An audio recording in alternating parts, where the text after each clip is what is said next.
ప్రస్తుత యుద్ధ వాతావరణంలో తన భక్తులకి ఒక సూచన చేసుకొచ్చారు.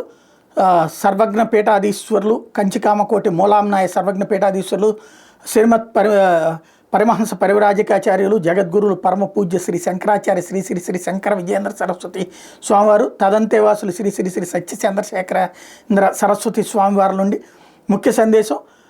యుధిష్ఠరుడు అట్లాగే అర్జునుడు చేసినటువంటి దుర్గస్తుతి ఏదైతే ఉందో దాన్ని జపించమని అప్పయ్య దీక్షితుల వారి దుర్గ చంద్ర కళాస్తుతి, అట్లాగే లింగ పురాణంలో శ్రీ మహావిష్ణుకృత శివసహస్ర నామస్తోత్రం ఇవి చేయమని చెప్పారు. ఈ యుద్ధ మేఘాలు ఆవరించినటువంటి వేళ అఖండ భారత